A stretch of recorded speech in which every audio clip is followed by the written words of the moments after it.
Hey, Math 2 students, this is Mr. Flynn. I'm actually going to record the entire review for you, okay, the best that I can. Got my calculator here.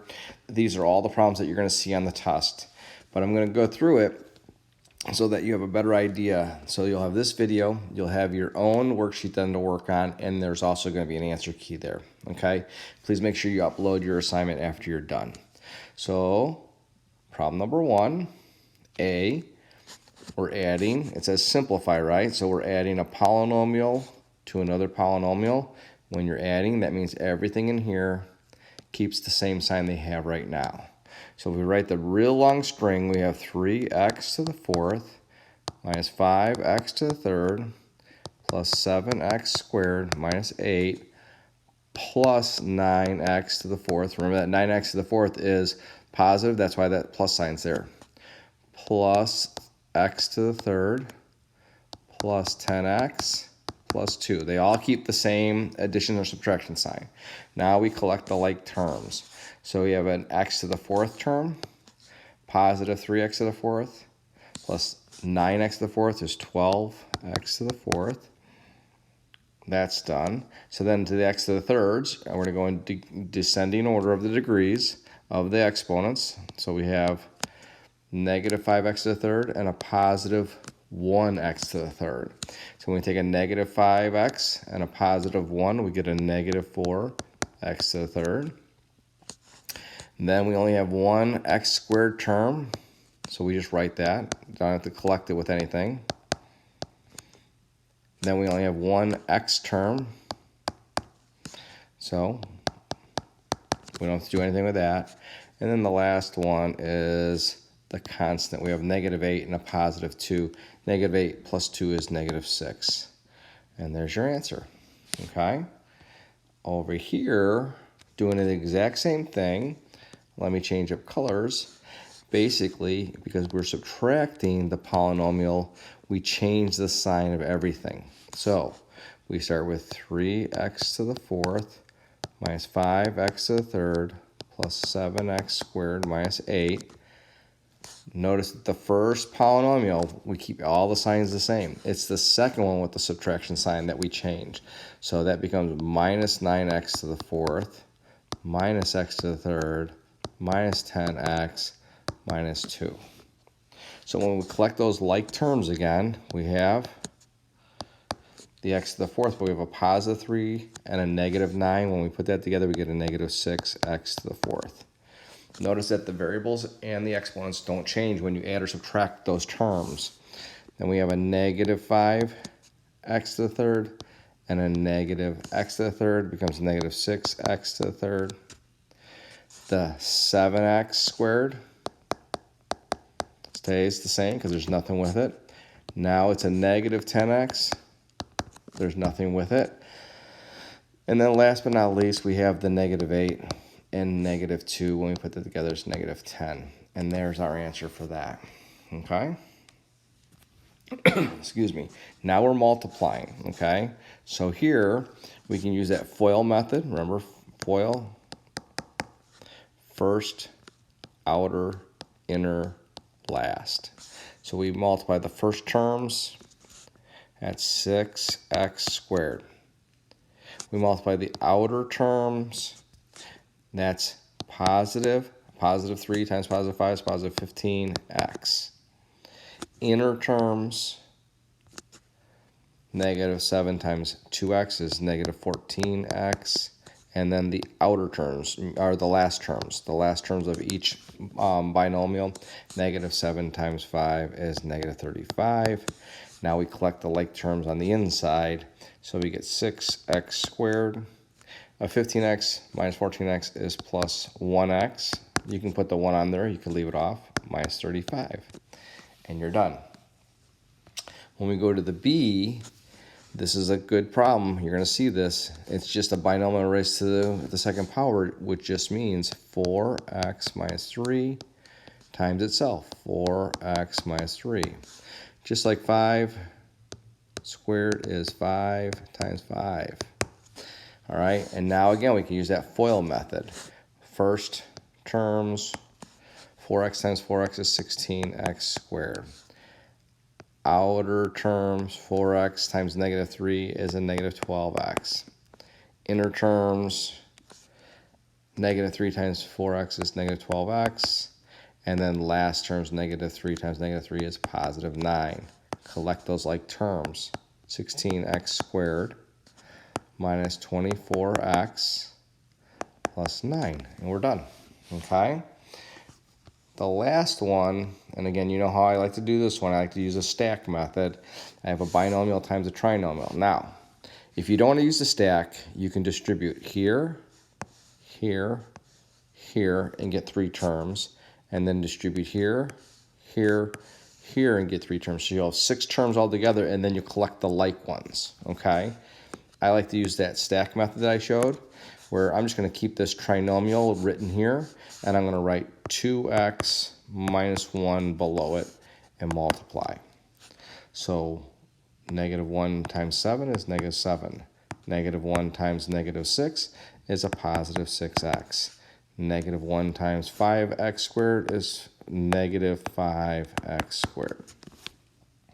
Now I'm done with multiplying with that negative 1. Now I go to the negative 2. Negative 2 times 7 is 14. Actually, it's 2x times 7 is 14x. So I put that positive in the x column. 2x times negative 6x is a negative 12x squared. I put in the x squared column. And then I have 2x times 5x squared is 10x to the third. And there's no x to the third column. Now I'm just going to add straight up and down. Positive 6x, positive 14x is a positive 20x. Negative 5x squared and a negative 12x squared is a negative 17x squared. And then there's just a 10x to the third. And you're done. Okay? Then we come to this middle part. This is all exponent work. Okay? So we have a d to the negative fifth and a d to the third. We have a b to the negative fourth. And then we have the fraction 4 over 8. So let's deal with everything and keep the 6 and the 8 on top and bottom for right now. So the b to the fourth, because it's negative, to get it positive, we have to move it to the top. So it becomes b to the fourth. That's done. Now we have d to the negative fifth and d to the third.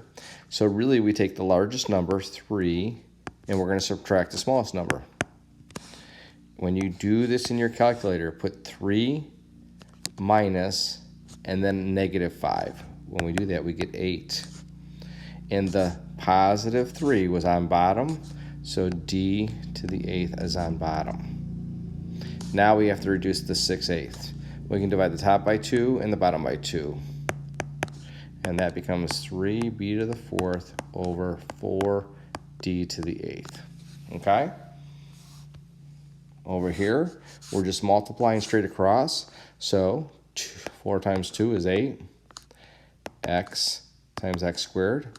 When we have x times x squared, that becomes x to the third. So we can just add the exponents. So if you just add the exponents, y to the 6th times y to the 5th, it becomes y to the 6 plus 5 is 11. And you're done. Okay? Now we have the division one. All right? We have 12 on bottom, 5 on top. 12 minus 5 is 7. The 12 was the largest, so the w stays on bottom. When everything cancels off the top, we have to put a 1 in the numerator over w to the 7th power. And you're done. Now we're raising powers to powers, so it's really 3 to the 1st power. So when you raise a power, everything inside to the 4th power here, that just multiplies into those powers. So it becomes 3 to the 4th times u, and 4 times 4 is 16th power. And then 3 to the 4th power is 3 times 3 times 3 times 3. You can use your calculator. So that's going to be what? 3, that's 3 times 3 is 9. 9 times 3 is 27. 27 times 3 is 81. So this becomes 81 u to the 16th power, and you're done. Okay? Over here in E, we have the p to the 15th and p to the 10th. So 15 minus 10 is 5. So our answer will have p to the 5th, and the largest exponent was the 15, so the p stays on top. So p to the 5th over 3, and that 3 does not cancel with anything, and that's your answer. And then here's a trick question. We can do all the work. I can show it to you, but really anything to the 0 power is 1. Okay? So to do this, to show you quickly how it works, if we take 2 to the first power, so 2 to the first raised to the 0, 0 times 1 is 0. 0 times negative 3 is 0. And 0 times 9 is 0. And so 2 to the 0 is 1, times x to the 0 is 1, times x to the 0 times 1. 1 times 1 times 1 is just 1. All right? Big work, pretty simple. Here's where I see some mistakes being made recently, so we'll go over it. Basically, they want you to take this function as the g function, and this function is the h function. They want you to put that into the g function, that into the h function, and then whatever answer you get from this and this, they want you to multiply them. So let's do g function. So g to the negative 8 equals, that's this function up here, 5 plus negative 8 squared. 5 plus negative 8 is negative 3 squared, and negative 3 squared is 9. Okay? So then they want you to find the h to the 1, h of 1, and that equals the absolute value of negative 4 minus 1. So this becomes the absolute value of negative 4 minus 1. Negative 4 minus 1 is negative 5, and the absolute value of negative 5 is 5. So they want you to take those two answers, 9 times 5, and multiply and get 45. Not too hard. They want you to do the same thing now, only they want g to the second, or g negative 2, g of negative 2, but they want you to subtract the two functions now. So this equals, remember it's that 5 plus x squared, so it becomes 5 plus negative 2 squared. 5 plus negative 2 is 3 squared, which is 9. Okay? And then we do the h function, h of negative 6, and that is, remember that's that function over here, the absolute value of negative 4 minus negative 6. Notice I'm using my parentheses. When I put that negative in there, it helps so that I get the absolute value of negative 4 plus 6, or the absolute value of 2, which is 2, and then we want the g function minus the h function. 9 minus 2 is 7. Okay? Hope I'm doing that right for you. Again, not too hard. Use your parentheses when you put negatives in. It helps out quite a bit. Okay? Now the inverse functions. This is going to take a little time to think about. But remember, when we find the inverse of a function, remember that part really means y. So this means y equals negative 3 times x plus 7. So then, to find the inverse, we take the x, put it where the y is, and then we write the function, but we put the y where the x is. And now we solve for y, we get y by itself. So instead of distributing this in, I want to get rid of this multiplication, so I'm going to divide by negative 3. So I actually have, and I'll move up here, negative x over 3 equals y plus 7. Subtract 7. And negative x over 3 minus 7 equals y. There's your function, your inverse function. Do the same thing over here. Y equals 2x plus 1 over 4. And then we just flip-flop them. So it becomes x equals 2y plus 1 over 4. Now this big division bar means the top quantity is divided by 4. So let's get rid of that 4 down there and multiply by 4. And then we have to multiply by 4. So we get 4x equals 2y plus 1. Okay? So if I write that over again, 4x plus 2, oops, sorry about that, equals 2y plus 1. I'm going to get y by itself by subtracting 1. And I get 4x minus 1, because you can't combine those, they're not like terms, equals 2y. And then to get rid of that 2, I divide by 2. Divide everything by 2. 4 divided by 2 leaves 2x.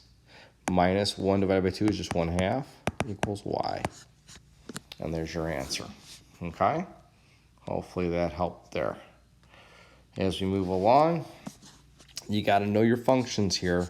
Remember, anytime you're using a right triangle and an angle on sides, you got to know, and let's see, so, ka, toa. So we have the angle. Now we're trying to find the angle. Across from the right angle is the hypotenuse. Across from the angle is the opposite. And the side that's next to the angle is called the adjacent. So A and H, we're going to use ka. So cosine of the angle, which we don't know, is A. Okay. That equals the fraction. Adjacent, 6750 over hypotenuse, 8100. Now here's the part that people have been forgetting. To solve for the missing angle, and this is only for the missing angle, we use the inverse of the cosine, or the inverse of whatever function we have. So since we're using cosine, we write cosine with a -1 and inverse. We bring the fraction in. 6750 over 8100 equals the angle. And then in your calculator, you want to look for this button that says cosine -1. It usually is right above the cosine button. So you're going to have to hit second, then this, and your calculator should show of this. And then you just put in 6750, then you hit divided by 8100, and then hit equal. Okay, so I'm going to do that right now. Let me see here. So I'm going to turn my calculator on, clear it. I'm going to hit inverse cosine 6750 divided by 8100. Close parenthesis, hit equals. All right, and they want me to round to the nearest hundredth. So I get 33.5573. And this is the hundredths place. Check to the right. Is that 5 or above? Yes. So we add 1 there. So this becomes 33.56 degrees. Okay? That's an inverse. Now over here, they give us the angle. We only use the inverse when we have to find the angle. So again, a new function. Let's see here. Across from the right angle is the hypotenuse. Across from the reference angle is the opposite, and the side along the side of the angle is the adjacent. So again, we have adjacent and hypotenuse, so that's cosine. So now the cosine of, they give us the angle, 53, equals adjacent, which is 45 over k. Now remember, when we have a variable in the denominator, it takes 2 steps. We multiply by k to get out of it. Multiply by k on the other side. So we have k times cosine 53 equals 45. Now to get k by itself, over here we divide by cosine of 53, cosine 53, and then k equals this work here. So let's clear our calculator, follow along. 45 divided by cosine 53. Notice how we don't have to use the inverse, we just use the cosine.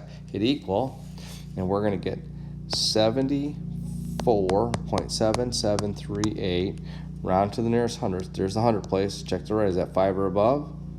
Nope. So just cancel that off. 74.77. And you're done. That's it. Okay? All right, number 8, last one I think it is. I haven't seen this yet. Charlie is standing 100 miles from the base of a tower. So let's put Charlie here. Now let's put a tower here. So we know he's 100 yards. from it. If the angle of elevation to the top of the tower is 35 degrees, so it's 35 degrees. How tall is the tower? So this is a right angle, all right? So we have a reference angle. Across from the right angle is the hypotenuse. Across from the right, the reference angle is the opposite, and along the same side of the reference angle is the adjacent. So we have O and A, so that's TOA, tangent. So the tangent of the angle equals opposite over adjacent. Okay? And now we're going to solve. We're going to multiply by 100. So the 100 times the tangent of 35 equals x. So let's clear our calculator. 100 times the tangent of 35, close the parenthesis, equals, I get x equals 70.0207. Doesn't say to round, but I'll round to the nearest hundredths. There's 100, check to the right.